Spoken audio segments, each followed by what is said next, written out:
straight across now to our West Asia Bureau Chief, Daniele Pagani, who's joining us live from Amman in Jordan. Daniele, you were there on ground, tracking the electoral battle very closely, speaking to the people on the ground.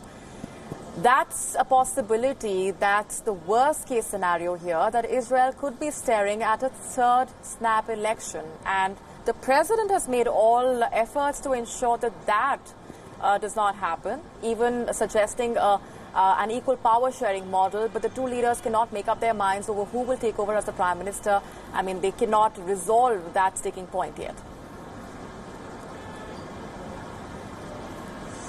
I should say that, as absurd as it may seem, the possibility of a third election is becoming more and more concrete by the day. Today, the Knesset, the Israeli parliament, swears in. It's the 22nd Knesset swearing in, and there is no government, there is no agreement, and there are no talks in sight. Yes, maybe later in the week, Benny Gantz and Netanyahu will convene once again to try to figure out if they can form a unity government, but the preconditions are not changing. The problem is that also blue and white coalition already has two leaders, Gantz and his ally, and Netanyahu would be the third. So we are talking about the possibility of sharing power between three different prime ministers in 4 years. It is easy to understand how none of them is clearly happy with this kind of solution, but also none of them has the majority. So one way or the other, if they all fail to form a coalition, well, I think that I will be going to Israel once again to cover a third election, and the Israeli voters will have to get out once again and vote. And safe to say, not much has changed since the elections were held and you were there on ground tracking them. It's only become